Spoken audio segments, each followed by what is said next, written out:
Ave Regina, Mater misericordiae, vita dulcedo, estes nostra salve.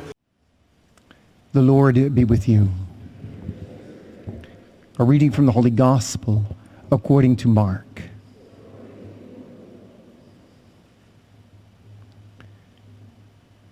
The disciples had forgotten to bring bread, and they had only one loaf with them in the boat.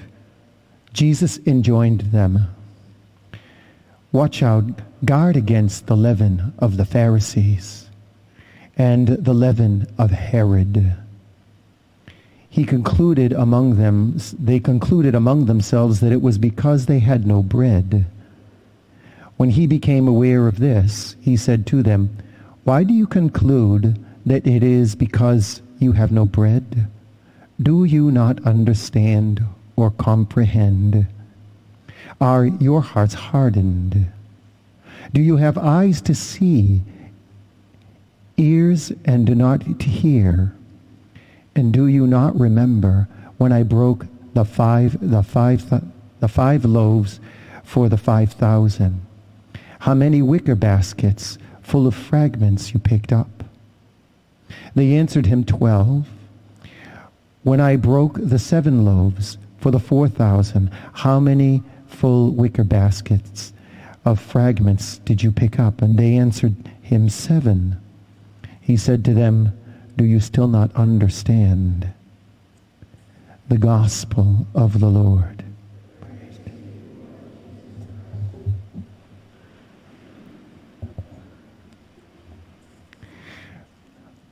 On my first reading of this morning in my prayer time, when it came to the gospel and Jesus says, "Do you still not understand?" I said, "I don't get it.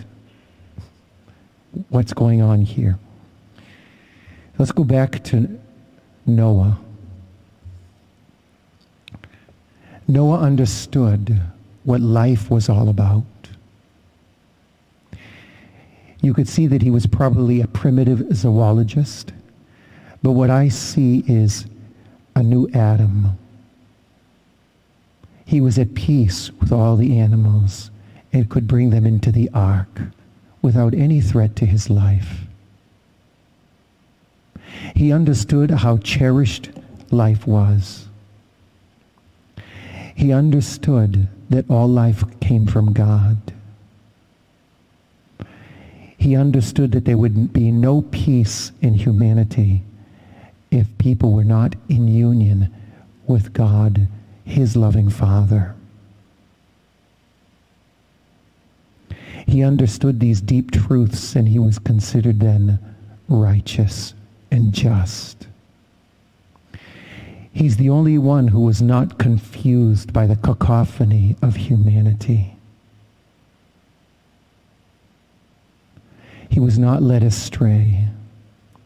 And so he was able to hear what God would ask him to do.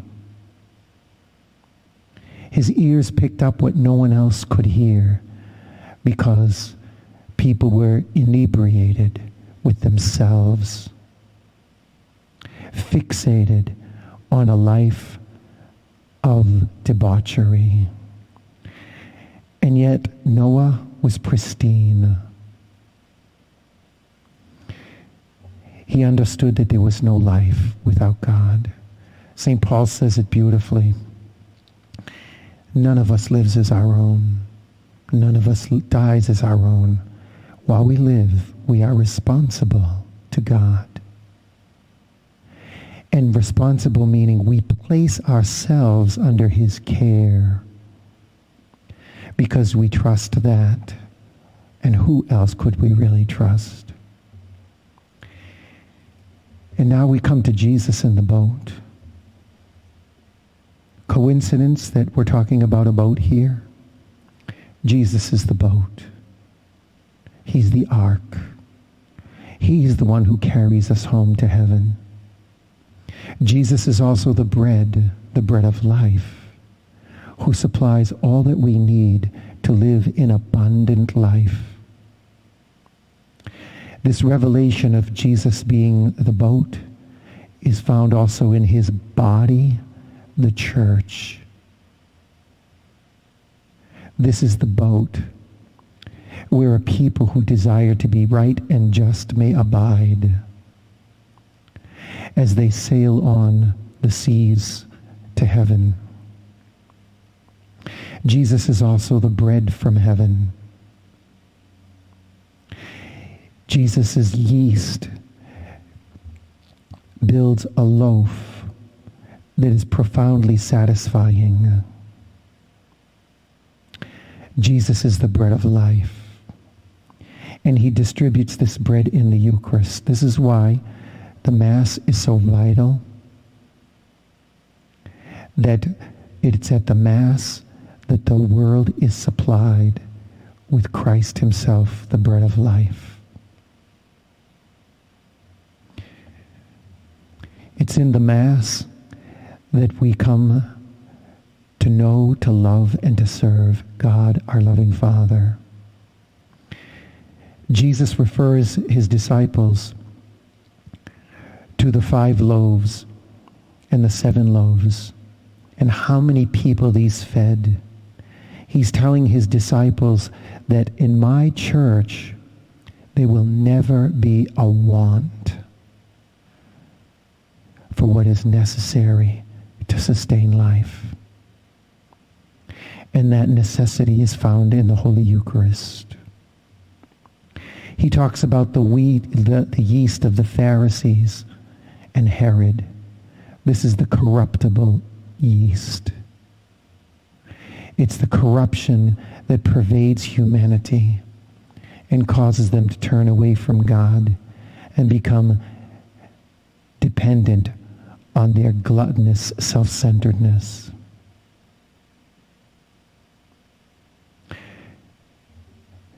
And so I'm asking you this morning, do you still not understand?